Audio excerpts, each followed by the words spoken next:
very well sung as well. It has a lot of memories, obviously, because of all the games I was playing for that club, and it means a lot to the club and also the players who are playing for the club. Yes, and you spent a long time there. That's why I asked him. I know you were at other clubs. In fact, you were at the top clubs. I mean, Fulham and Roma also. Yes.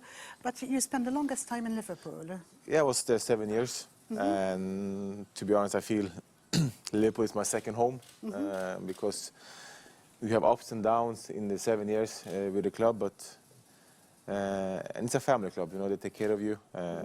I was only 21 when I was signed for Liverpool, so I was young, but they made me the person I am today, and all the best memories are from that time, so I truly enjoyed it. Good, and I hope to bring a lot of nostalgia to you. What brings you here to Malta? Well, first of all, I've been coming back and forth from Malta for about 7 years already, because I'm the ambassador for Betson, who's based here in Malta. Absolutely. So I've been there quite a few times, and then in the last couple of years I've been there more often, because I like Malta, because the weather, the people, it's nice and quiet here.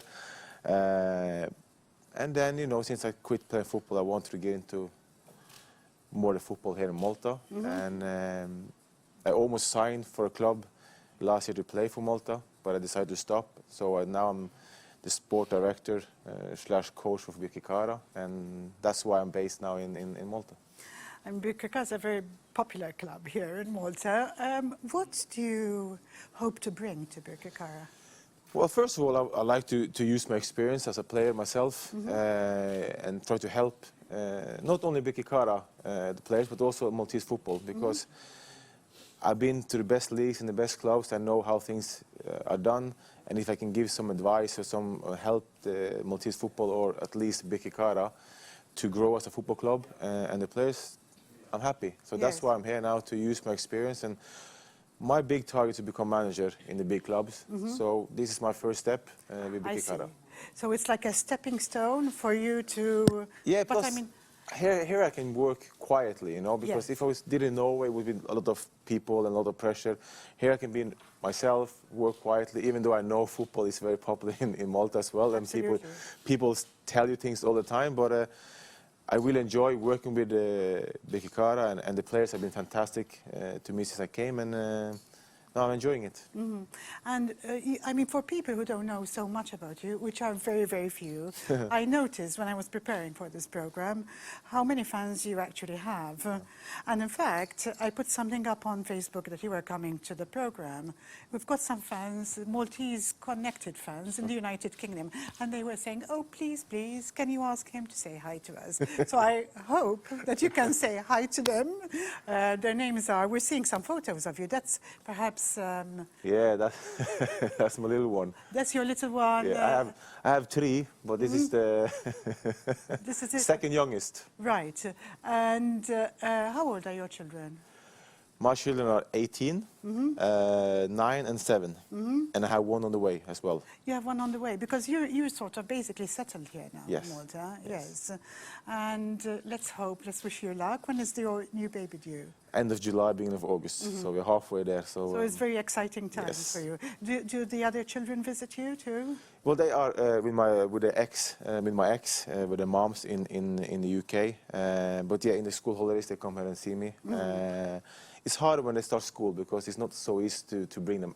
Where you're not based in the same country, you have to take wait them for out the of school holidays. Yeah, so we have to wait for school holidays. And I also noticed that you've got your children's names tattooed there. So that's your... That's Patrick, that's Ariana, and this is Emma. And have you got place to put the newcomer? Well, I'm thinking about it. I have to find somewhere on my body. Yes, that's good. We're seeing some photos. I don't know if we've seen all the photos yet. We've got a feature also with your best goals. What were your highlights of your career so far? It's quite easy being a football player. You always dream about playing the Champions League, you know, playing against the best players and the best teams in the world. And in 2005, I had the chance, and we won the Champions League with Liverpool against AC Milan. So I think that's then you realize that what more can you do? I mean, I won the biggest tournament as a club player, so yeah, 2005 was the biggest moment. Yes, yes. And what are the downsides in your career? I mean, it's not that I'm sort of, I mean, there's a lot of public information, obviously, but...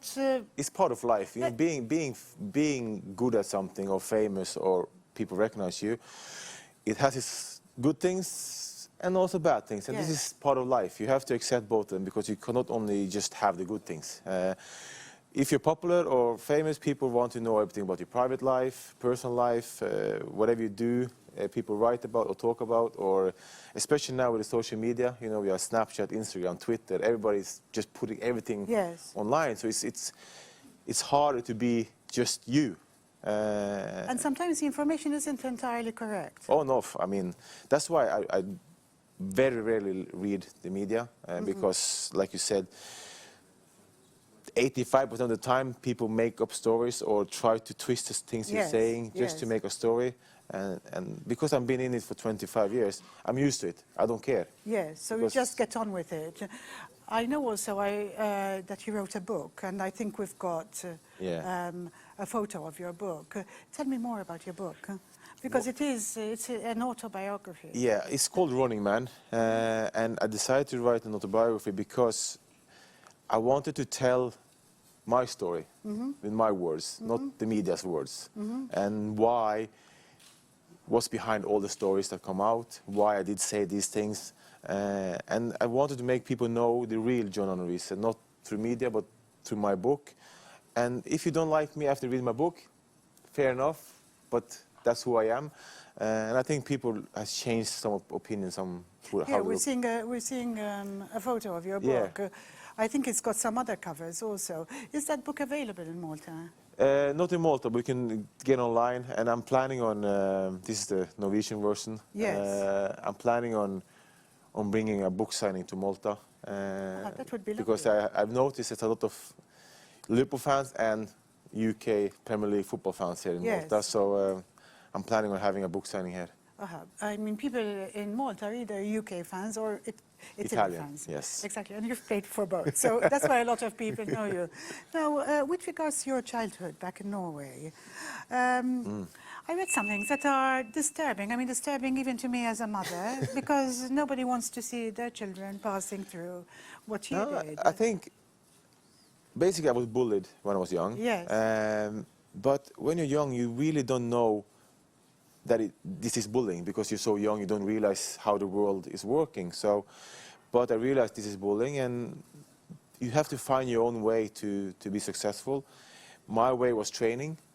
So when I was 12 years old, I trained 21 times a week when I was 12, because I wanted to prove that I was good at something. Yes. And luckily it turned out well, but I used all this negativity to something positive. And this is why my strength is I'm mentally very strong.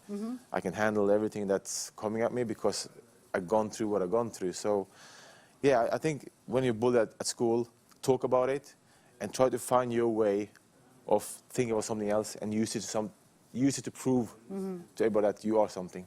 How did you deal with it, though? Did you go home and speak to your parents about it? I trained. You trained? No, because you trained, you kept it all inside, but you became a stronger person.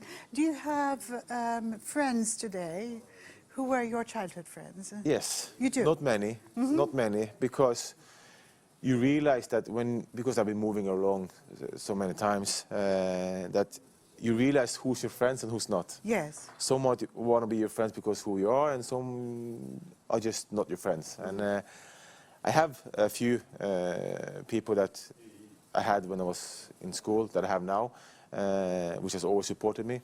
But it's always someone that I just got rid of. Of course. And they're making me signs. Your sandwich is ready now. Now. My sandwich. Tell us about. I heard it was salmon. Yes, exactly. So, I mean, smells that nice. looks amazing. That looks amazing. What about your eating habits? That looks lovely. What are your eating habits like? When you stop playing, you don't care. Yes. But when you're playing, it's a lot about eating the right food, because you have to be professional. You have to. In the clubs I've been, you have to have a certain weight and a certain body fat. So you have to eat take care of your body, because if you don't take care of your body, you don't perform as well as you want, and Yes. it affects your career. So, but when you finish playing, you can eat what you want. Yes. I mean, you're such a charming person. Why do you think you were bullied at school? I think a lot has to do with jealousy. Yes. I think jealousy, because I was good at football and in Yes. sports, so Yes. people are jealous. I see this now when I'm grown up as well. Yes. Jealousy is the worst kind of cancer in everybody's life, because Yes. people cannot respect you and don't like that you're successful. And this is a big problem, but I go my own way and always gone my own way. Good for you, good for you. I'm going to leave you to read that sandwich. Thank you. And we, aħna telespettaturi, sa naraw feature bil-highlights tal-karriera ta' John Arne Riise u il-goals, l-aħjar goals li għamel. U sa narawkom dal-waqt. Murphy keeps it flowing to Riise. Well played. I used to roll the dice, feel the fear in my enemy's eyes, listen as the crowd breathing space. Now the old king is dead, long live the king. This young fella's done very well on his left-hand side. Give him good balance, broke very well. Next And one thing in his mind. closed on me, and I discovered that my castle's stand upon pillars of salt and pillars of sand. I hear Jerusalem bells are ringing, Roman cavalry choirs are singing. Be my mirror, my soul, and shield, my missionaries in the foreign field. For some reason I can't understand. Once you go, it was never alone. That was when I ruled the world.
Jerusalem bells are ringing, Roman cavalry choirs are singing. Be my mirror, my sword and shield, my missionaries in the foreign field. For some reason I can't explain, I know St. Peter won't call my name. Never alone this word, but that was when I ruled the world. Fantastic technique. It's a bit of a straightness. And Riise down the corner.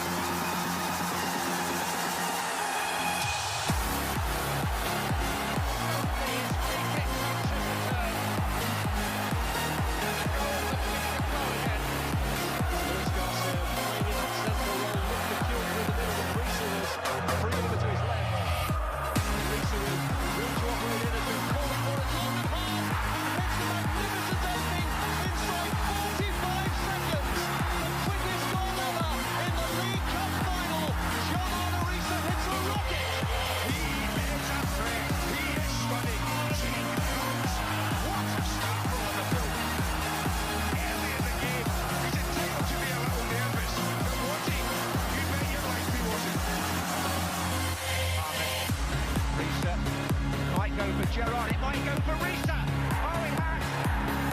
He's opened the game up here, John Arne Riise. Rafael Benitez, whose team didn't seem to be going anywhere. In particular, in the first half, certainly find the breakthrough.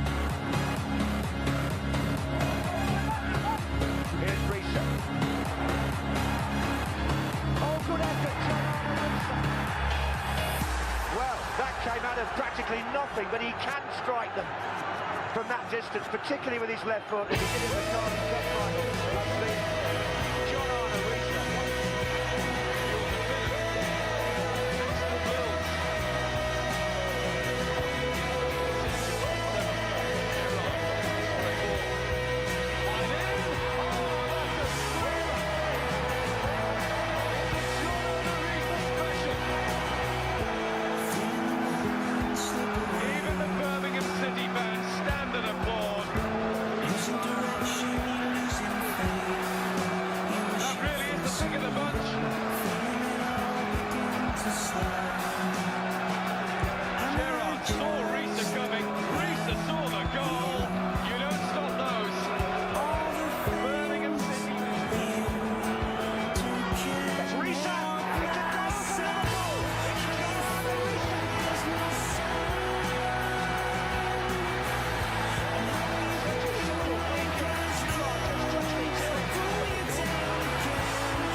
Grazie Ramona, grazie Edin Mana. Nerġgħu nistabu ma' John Arne Riise. Your brother is also a footballer. Yes, Yes. he's 3 years younger, but we played in Fulham 1 year together, and we've been for national team 5 years together. We showed you some photos earlier of you and your brother together. When you were younger, did you start training together? Yes, I mean, he's a little bit smaller than me, so I was 3 years older and physically stronger, so he always lost against me, but I think it helped him become a better, a stronger football player because he played against me, and of course we competed in everything. I mean, everything was a competition. Mm-hmm. Does he come and see you here? No, he hasn't been because he's playing himself, Yeah. and now he's started to become a coach as well in Norway. So, but it's soon it's summer holiday, so he's going to come. Yes. You've come at a point, I think, in your life where you have a lot to look forward to. Yes. Your children are still young, and Yeah. they've obviously you've got their future to look forward to.